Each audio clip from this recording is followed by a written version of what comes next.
Hello दोस्तों, हाय, good morning, नहीं good evening everyone. सब लोगों का बहुत बहुत स्वागत है मेरी क्लास में। उम्मीद है आप सब लोग बहुत अच्छे होंगे, शानदार होंगे, जबरदस्त होंगे। चलिए तो क्लास को स्टार्ट करते हैं। आज का जो सेशन है बहुत इंपॉर्टेंट है। कल जितना हमने पढ़ा था उसके आगे की कहानी हम समझेंगे। देखिए, हमने कोल्ड वार तो पढ़ा शुरुआत का। अब कोल्ड वार में दो पावर ब्लॉक का उभरकर सामने आना वो हम जानेंगे आज। और क्या क्या हुआ उसको हम समझेंगे, प्लस इंडिया और कोल्ड वार में क्या रिलेशंस था उसको भी हम यहां पर समझेंगे। आप लोग ये बात बहुत अच्छे से जानते हैं कि इंडिया उस वक्त किसी भी पावर ब्लॉक में सपोर्ट नहीं किया, किसी भी पावर ब्लॉक की तरफ नहीं गया, और इंडिया ने खुद का एक थर्ड ब्लॉक या एक ऐसा तीसरा नॉन अलाइन मूवमेंट को शुरू किया था जिसके माध्यम से दुनिया को एक तीसरा मौका मिला था कि जो रशिया यानी कि यूएसएसआर और यूएसए अमेरिका के साथ नहीं जाना चाहते वो तीसरे ग्रुप में जुड़ सकते हैं। ठीक है, तो वही सब चीजें हम यहां पर पढ़ेंगे। तो सबसे पहले आप अपनी क्लास को यहां पर लाइक और शेयर जरूर कर दें ताकि बाकी लोगों को भी आपकी क्लास के बारे में पता चल जाए, ताकि बाकी लोगों को भी आपकी क्लास का यहां पर पता हो। बहुत सारे बच्चे ऐसे हैं जो क्लास में जुड़ते हैं, पढ़ते हैं और फिर अच्छा सीखते हैं, जबकि कुछ नहीं जोड़ पाते, कुछ कनेक्ट नहीं हो पाते। तो आप उन तक अपनी क्लास जरूर पहुंचाएं। एक और बात, ये आईआर के कंटेक्स्ट में हम पढ़ रहे हैं। इसका मतलब इनका जो रिलेवेंस रहेगा, इनका जो पूरा का पूरा एस्पेक्ट रहेगा वो आईआर के कंटेक्स्ट में आप लोगों को दिखाई देगा। तो इसका मतलब वहां से आप लोगों को कई तरीके की चीजें सपोर्ट नजर आएगा। सीकेएस एकेडमी एप्लीकेशन अब तक जिन लोगों ने डाउनलोड नहीं की, आप इस सीकेएस एकेडमी के एप्लीकेशंस को डाउनलोड कर लें ताकि आप लोगों को समय पर इन सारी चीजों को करने का मौका मिले।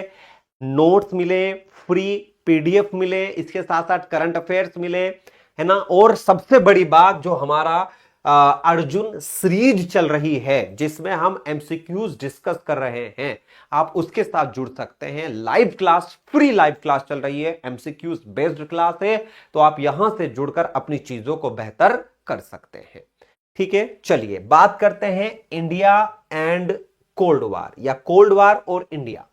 लेकिन यहां तक पहुंचने से पहले हमें दो पावर ब्लॉक को समझना होगा, दो पावर का इमरजेंस जानना होगा। एक तरफ नेटो यूएसए समर्थित था और दूसरा वर्साई पैक्ट यूएसएसआर समर्थित था। तो एक एक करके इनके बारे में हम कुछ पॉइंट डिस्कस करते हैं। मैं बता दूं कि यहां से आप लोगों को अंतरराष्ट्रीय राजनीति को समझने का जो सबसे इंपॉर्टेंट कंटेक्स्ट है वो आता है। बहुत सारी चीजें, बहुत सारे एस्पेक्ट ऐसे हैं जो हम समझ नहीं पाते, लेकिन यहां से आप अपनी चीजों को बेसिक से शुरू कर सकते हैं। तो सबसे पहले जानते हैं कि टू पावर ब्लॉक का उभर कर सामने आना। एक बार मैं कल की क्लास को आप लोगों के साथ कनेक्ट कर देता हूं। आप लोगों को याद होगा, मैंने बताया था कि कल जब हम कोल्ड वार को शुरू किए थे तो हमने दो पावर ब्लॉक पढ़े थे, जिसमें आप लोगों का यूएसए और यूएसएसआर, दो यूएसए और यूएसएसआर के बीच जो आइडियोलॉजिकल वार थी वो अब पूरी दुनिया में फैल चुकी थी। इसका मतलब पूरी दुनिया, अगर हम इस छोटे से मैप में भी देखें तो पूरी दुनिया पूरी दो पार्ट में डिवाइडेड थी। जब तक इंडिया ने तीसरा पार्ट यानी कि तीसरा एक ग्रुप नहीं बनाया था, नॉन अलाइन मूवमेंट, तब तक पूरी दुनिया इन दो पार्ट्स में आप लोगों को दिखाई पड़ती है। अब आगे बढ़ते हैं तो सबसे पहले दो सुपर पावर यानी कि यूएस और यूएसएसआर दुनिया के अलग अलग हिस्सों में अपनी पावर को एक्सटेंड कर रहे थे, और इसी वजह से जो छोटे छोटे देश थे उन्होंने इन देशों की मदद लेना शुरू किया था। इन देशों की ये मदद ले रहे थे। मैं बार बार आप लोगों से बात कहता हूं कि आपको यह बात पता होनी चाहिए कि यहां पर इन देशों की मदद लेने का मतलब यह था कि खतरा, अपनी खतरा यानी कि सोवरेनिटी का खतरा सबके साथ जुड़ा हुआ था। हर देश अपना प्रोटेक्शन चाहता था, हर देश अपने आप को सेफ जोन में ले जाना चाहता था। इसका मतलब जो देश यूएसएसआर के आसपास थे उन्हें यूएसएसआर का सपोर्ट मिला, और जो देश यूएसए के आसपास थे यूएसए का सपोर्ट मिला। यहां पर वॉर आइडियोलॉजिकल होने के बाद भी कहीं ना कहीं सेफ्टी बेस्ड भी आप लोगों को दिखाई पड़ती है। यह क्लास 12th की एनसीईआरटी में भी मेंशन है इसे क्लास 12th की एनसीईआरटी में भी बहुत अच्छे से बताने की कोशिश की गई है।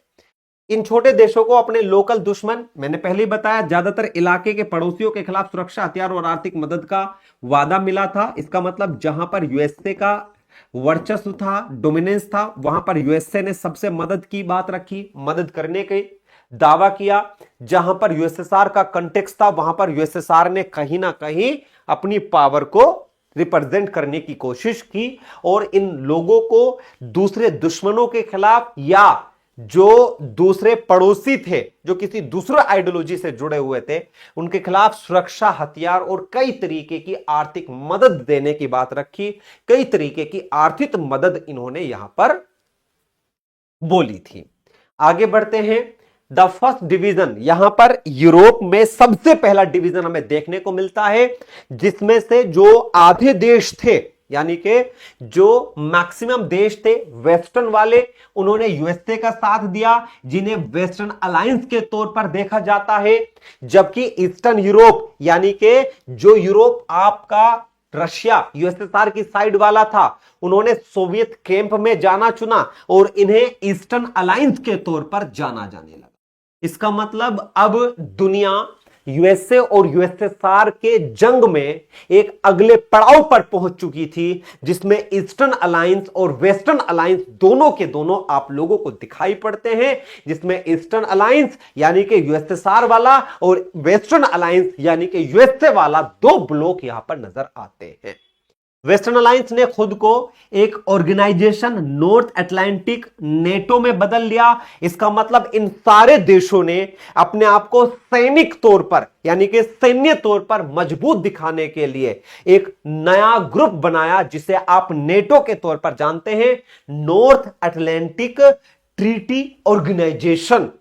अब पूरे के पूरे वेस्टर्न अलायंस एक सुपर पावर मिलिट्री ग्रुप के तौर पर रिप्रेजेंट होने लगा और 1949 में 12 देशों ने जो शुरू किया, अब इसकी संख्या लगभग 31 देशों तक पहुंच चुकी है, 31 देश। और इन देशों में क्या डील है, अगर किसी पर भी ऐसा कोई हमला होता है तो कहीं ना कहीं वो एक दूसरे पर हमला माना जाएगा, वो कहीं ना कहीं एक दूसरे पर हमला रिप्रेजेंट होगा। तो ये वेस्टर्न ब्लॉक के कंटेक्स्ट में आप लोगों ने देखा, ये वेस्टर्न ब्लॉक के कंटेक्स्ट में आप लोगों को नजर आता है। इसमें कोई आपत्ति किसी बच्चे को नहीं होनी चाहिए। वहीं दूसरी तरफ नेटो, इसे थोड़ा सा और समझ लेते हैं। नेटो, उसने ऐलान किया कि नॉर्थ अमेरिका और यूरोप में किसी भी हथियारबंद हमला उन सभी पर हमला माना जाएगा। यही बात मैंने बताई कि आमतौर पर मिलिट्री ग्रुप के तौर पर उभर कर सामने आए और उन्होंने साफ तौर पर यह कहा कि अगर हम पर किसी ने हमला किया या हम पर किसी प्रकार का किसी भी देश पर हमारे हमला किया जाता है तो यह आपस में हमला माना जाएगा, एक देश पर हमला पूरी नेटो पर हमला माना जाएगा। अब यह एस्पेक्ट जो है आप लोगों को कहां पर नजर आता है, यह एस्पेक्ट आप लोगों को यहां पर नेटो के कंटेक्स्ट में दिखाई पड़ता है। दूसरा, ईस्टर्न अलायंस, जिसे वर्साई पैक्ट के नाम से जाना जाता है, उसका नेतृत्व सोवियत यूनियन कर रहा था। जिस तरीके से नेटो बनाया गया, एक मिलिट्री ऑर्गेनाइजेशन, एक मिलिट्री ग्रुप, उसी तरीके से ईस्टर्न अलायंस में यूएसएसआर के लीडरशिप में एक और परसाई पैक्ट आप लोगों को नजर आता है। 1955 में इसको बनाया गया और आमतौर पर इसका जो मेन मकसद था वो नेटो की सेनाओं का मुकाबला करना। इसका मतलब अब जो यूएसए वर्सेस यूएसएसआर था वो अब बदल चुका था नेटो वर्सेस वर्साई पैक्ट। आप लोगों को कल की क्लास में भी ये बात मैंने बताई थी, ये बात मैंने आप लोगों को समझाई थी कि अब ये कहानी यहां पर आप लोगों को दिखाई पड़ती है। तो किस तरीके से चीजें बदली, किस तरीके से चीजें आप लोगों को यहां पर बदलती हुई नजर आई, वो आपको यहां पर नजर आता है। यस।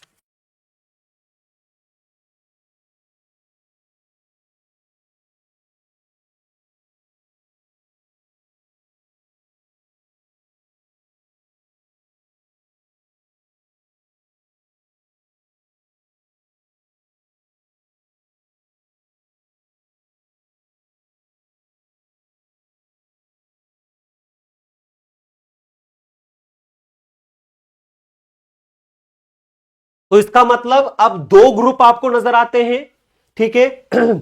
और ये ग्रुप कौन से थे?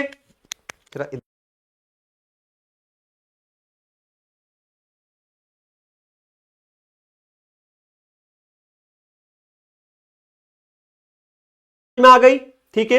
अब अगर हम इसे और अच्छे से समझना चाहें तो जो चीज मैंने आप लोगों के सामने यहां पर रखी वो किस तरीके से समझेंगे, ये बात मैंने आपको शुरुआत में बता दी थी कि पूरी दुनिया दो पार्ट्स में डिवाइडेड हो चुकी थी।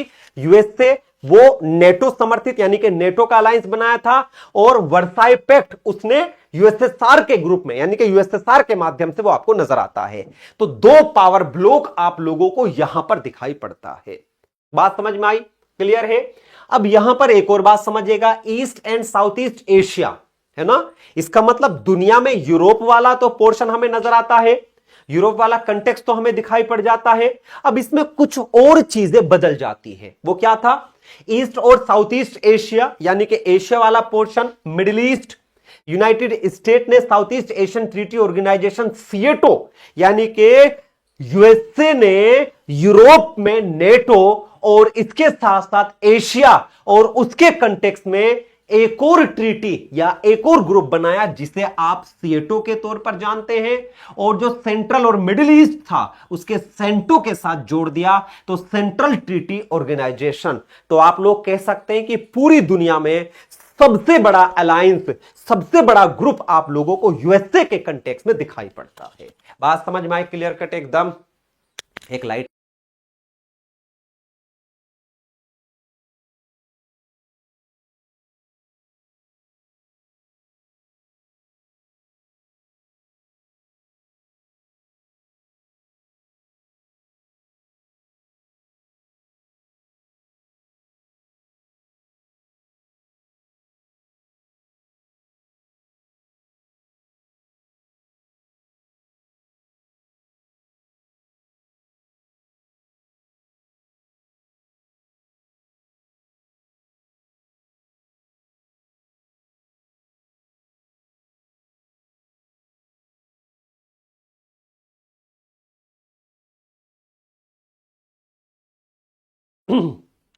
अब यहां पर ये बात समझ में आ जाती है। चलिए थोड़ा सा सोचा करो, जैसे जब थोड़ा सा क्लास में गैप आ जाए 1 मिनट 1.5 मिनट 2 मिनट का, तो आप लोग फ्री मत हुआ करो, सोचा मत करो सर कहां चले गए, सर यहीं रहते हैं।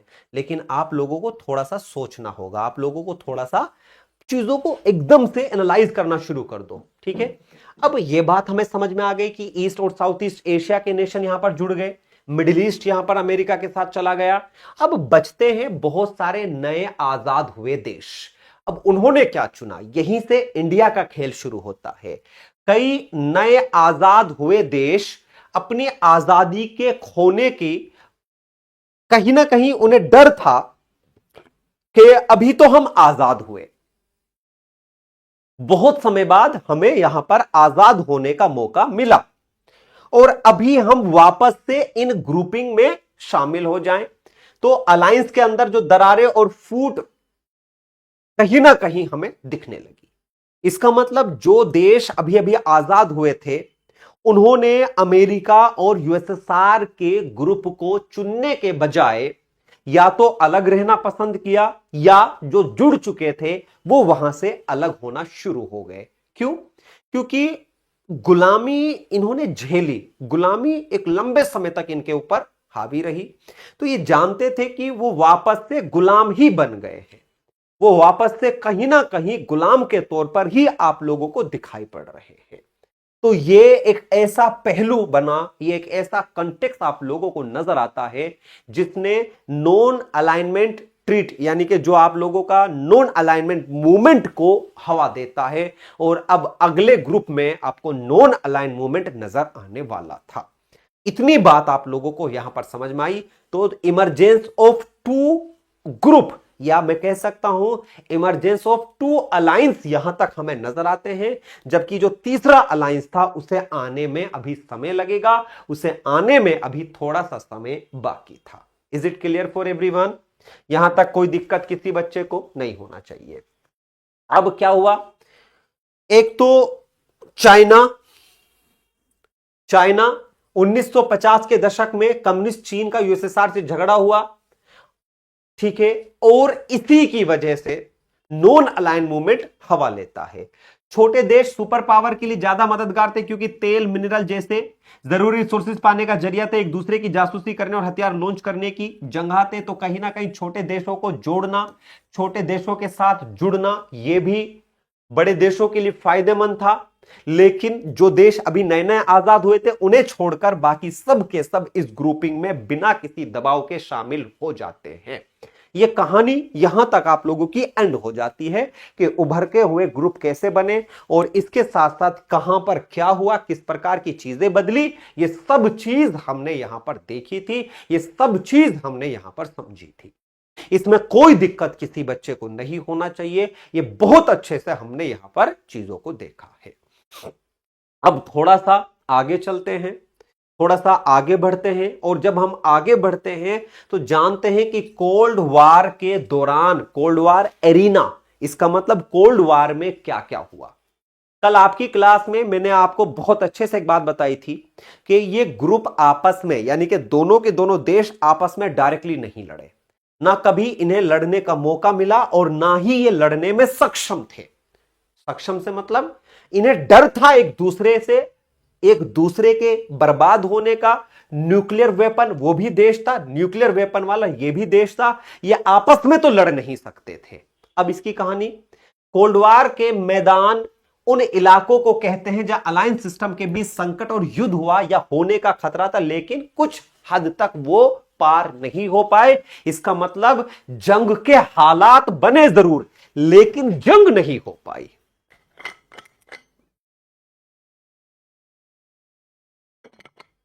जंग के हालात बने जरूर, लेकिन जंग नहीं हो पाई।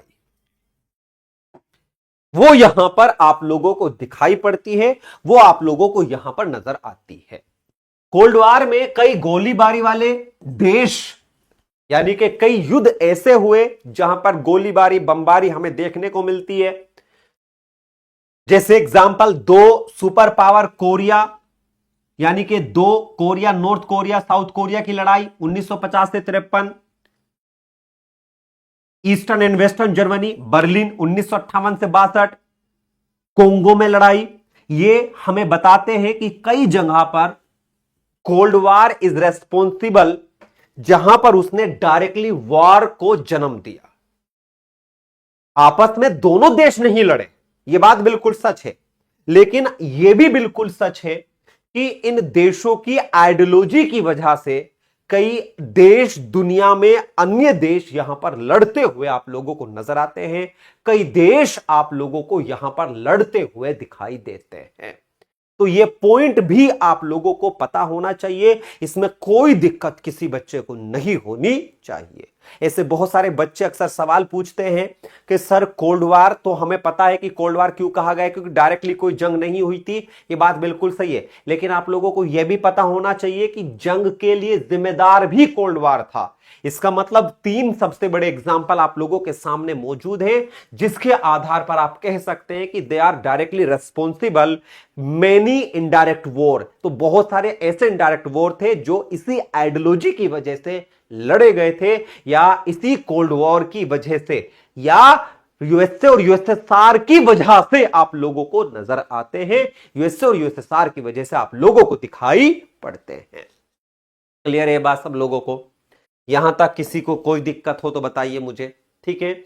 जवाहरलाल नेहरू, ध्यान दीजिएगा, नेम के खास नेताओं। अब यहां पर जो तीसरा ग्रुप उभर कर सामने आया वो था नॉन अलाइन मूवमेंट। अब नॉन अलाइन मूवमेंट, दोनों ध्यान दीजिएगा, नेम के खास नेताओं में जवाहरलाल नेहरू ने दोनों कोरिया के बीच बचाओ, यानी कि कहीं ना कहीं भारत दुनिया में हमेशा से शांति चाहने वाला देश था, उसने कभी जंग नहीं चाही थी, यह बात बिल्कुल सच है। इवन उसने दुनिया को यह भी कहा कि भैया we are ready to mediate, हम दुनिया में आपके किसी भी जंग को खत्म करने में उसका मीडिएशन करने के लिए तैयार है। 1950 जब हमने अपना कॉन्स्टिट्यूशन लागू किया, आर्टिकल 51 कहता है, क्या आर्टिकल 51 क्या कहता है कि इंडिया का जो इंटरनेशनल रिलेशन वो पीस वाला होगा, पीस एंड सिक्योरिटी को इंश्योर करने वाला होगा। तो जवाहरलाल नेहरू ने दोनों कोरिया, नॉर्थ और साउथ कोरिया के बीच बचाव करने में अहम भूमिका निभाई। कोंगो संकट में यूएन सेक्रेटरी जनरल ने बहुत महत्वपूर्ण तरीके से रोल प्ले किया। यूएसएसआर और यूएसएसआर की तरह बहुत सारे न्यूक्लियर और नॉन न्यूक्लियर हथियारों को कम करने और खत्म करने में भारत ने कई प्रकार से सपोर्ट किया था। मैंने आप लोगों को पहले ही कहा था कि भारत कभी जंग नहीं चाहता, आज भी नहीं चाहता। भारत हमेशा से न्यूक्लियर वेपन के एक तरीके से डिसआर्मामेंट की बात करता है, खत्म करने की बात करता है, मास डिस्ट्रक्शन की बात करता है, और हथियारों को कम करने के साथ साथ या खत्म करने के साथ साथ इसी एजेंडा पर भारत ने आज तक, जब तक हमने न्यूक्लियर वेपन नहीं बनाया था तब तक काम किया था। तो भारत की तरफ से जो पहल आप लोगों को दिखाई पड़ती है ये बहुत इंपॉर्टेंट थी। चाहे वो कोरिया में शांति कराने की बात हो, चाहे कोंगो में, भारत का रिफ्लेक्शन हमें देखने को मिलता है। इवन भारत में, ध्यान दीजिएगा, भारत की तरफ से बहुत अच्छे लेवल पर काम किया गया। अब जैसे जैसे दुनिया युद्ध के मुहाने पर खड़ी हुई, जैसे जैसे दुनिया में युद्ध का जो ग्रुप यानी कि युद्ध के आसार बढ़ते गए, क्यों? क्योंकि बहुत सारे देश ऐसे थे जो न्यूक्लियर वेपन वाले देश बन चुके थे और बहुत सारे देश ऐसे थे जहां पर न्यूक्लियर वेपन नहीं था। ऐसे में यूएसए और यूएसएसआर दोनों के दोनों बैठते हैं और डील करते हैं कि भैया भविष्य में दुनिया को सुरक्षित कैसे किया जाए, भविष्य में दुनिया को लड़ने से कैसे रोका जाए। अब ये बहुत बड़ा एस्पेक्ट आप लोगों को यहां पर नजर आता है। क्यों? क्योंकि यही दोनों देश ऐसे थे जिनके पास सबसे ज्यादा न्यूक्लियर वेपन थे और यही देश दुनिया में शांति भी चाहते थे। तो इसी शांति को लाने के लिए, भविष्य में कोई वापस से न्यूक्लियर टेस्ट ना कर सके, इसके लिए इन्होंने कई प्रकार के ट्रीटीज बनाई, जिसमें लिमिटेड टेस्ट बैन ट्रीटी, इसका मतलब कोई भी अब आगे परमाणु परीक्षण नहीं करेगा। न्यूक्लियर नॉन प्रोलिफरेशन ट्रीटी, किसी भी प्रकार से परमाणु प्रसार ना किया जाए, और एंटी बैलिस्टिक मिसाइल ट्रीटी, कोई भी जो एंटी बैलिस्टिक, इसका मतलब किसी भी प्रकार से बैलिस्टिक मिसाइल का भी एक्सपेंशन ना हो। ये कुछ एग्रीमेंट, 3 एग्रीमेंट कई दशकों तक काम करते रहे इन दोनों देशों के लिए, और इन्हीं दोनों देशों के वजह से भविष्य में आर्मामेंट यानी कि जो हथियारों की दौड़ बनी हुई थी वो कहीं ना कहीं रुकी, और भविष्य में इसका एक पॉजिटिव इंपैक्ट हमें दिखाई पड़ने वाला था। Is it clear for everyone? यहां तक किसी को कोई दिक्कत हो तो मुझे बताइए। यहां तक किसी को कोई दिक्कत किसी बच्चे को नहीं होनी चाहिए। आगे बढ़ते हैं, आगे बढ़ते हैं। अब ये बात हमें समझ में आ गई। अब इसका एक और पहलू समझते हैं, इंडिया एंड कोल्ड वार। अब देखिए, जब हम इंडिया और कोल्ड वार की बात करते हैं, जब हम इंडिया एंड कोल्ड वार को समझते हैं, तो कोल्ड वार को लेकर भारत की दो तरफा पॉलिसी भारत अपना रहा था। दो तरफा पॉलिसी का मतलब, ना तो हम किसी ग्रुप में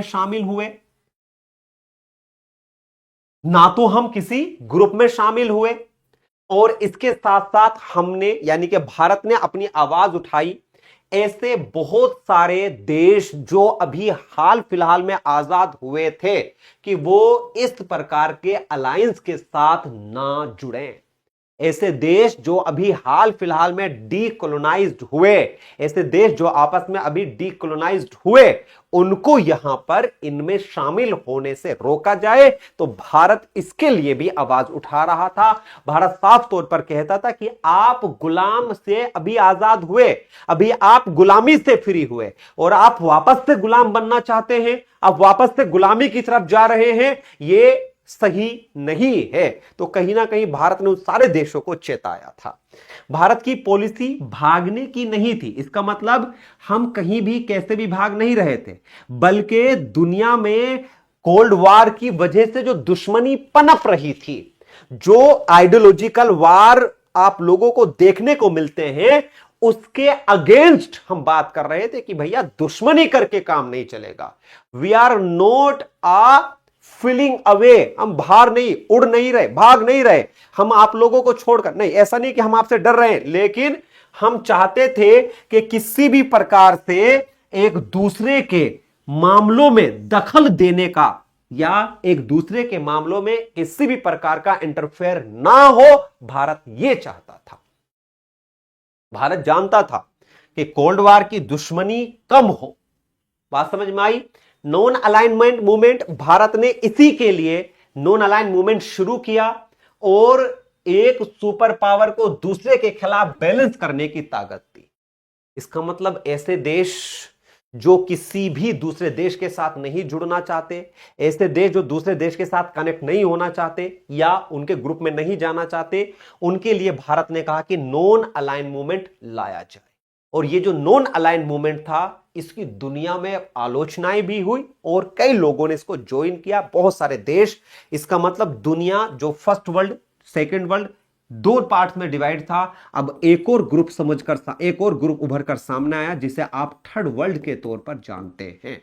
भारत की इस नॉन अलाइनमेंट पॉलिसी को कई जगह क्रिटिसाइज किया गया, कई जगह कहीं ना कहीं इसकी आलोचनाएं की गई, लेकिन फिर भी एक इंटरनेशनल मूवमेंट था और इसने फॉरेन पॉलिसी को एक ऐसे आयाम में दर्शाया, एक ऐसे कंटेक्स्ट में रिप्रेजेंट किया जिसको दुनिया अब पहचान रही थी, जिसको दुनिया यहां पर पहचानने में सक्षम थी। तो इसका मतलब भारत के बदलते हुए हालात यहां पर मजबूर थे कि हम कोल्ड वॉर में किसी भी ग्रुप को ज्वाइन ना करके, किसी भी ग्रुप में ज्वाइन ना होकर, बल्कि खुद के लिए अपने ग्रुप को फ्रेम करें और ऐसा ग्रुप बनाए जो किसी की सोवरेनिटी के साथ छेड़छाड़ ना करे, जिसका मकसद पॉलिटिकली राइवलरी ना होकर या हथियारों की होड़ ना होकर कोऑपरेशन और कोलैबोरेशन की बात करता हो। इसी के लिए भारत ने नॉन अलाइन मूवमेंट शुरू किया था। अगली क्लास में हम भारत का नॉन अलाइनमेंट मूवमेंट ही पढ़ेंगे, ये बात सच है, लेकिन फिलहाल आपको यहां पर यह बात समझ में आ जानी चाहिए, इसमें कोई दिक्कत किसी बच्चे को नहीं होनी चाहिए। क्लियर है एकदम? ये था आज का सेशन। छोटा सा सेशन मैं लेकर आया हूं सीकेएस एकेडमी का, जो हमारा टेलीग्राम चैनल है, आप लोग इसको ज्वाइन जरूर कर लीजिए। इसके अलावा अपनी क्लास को लाइक और शेयर जरूर करा करें ताकि सारे लोगों को अपनी क्लास के बारे में पता चल जाए। और हमारा सीकेएस एकेडमी का एप्लीकेशंस डाउनलोड कर लीजिए। आप लोगों को यहां पर फ्री क्लास मिलती है, एमसीक्यूज क्लास आप लोगों की चल रही है, बहुत इंपॉर्टेंट क्लास है, पेड कोर्स, फ्री कोर्स, बहुत कुछ यहां पर मौजूद है। तो आप यहां से अपनी चीजों को लेकर चल सकते हैं। इसके अलावा क्लास की टाइमिंग शाम को 8 बजे पॉलिटी एमसीक्यूज है, श्रेया मैम की भी क्लास चल रही है, बाकी बच्चों की भी क्लास चल रही है, बाकी टीचर्स की भी क्लास चल रही है, तो आप उनको भी ज्वाइन कर सकते हैं। इस सेशन को यहीं पर एंड करते हैं। कल हम बात करेंगे, कौन सी बात करेंगे? अब भारत नॉन अलाइन मूवमेंट। तो नॉन अलाइन मूवमेंट को कल हम समझेंगे। Non align movement in one video, पूरी वीडियो को नॉन अलाइन मूवमेंट के कंटेक्स्ट में लेकर चलेंगे।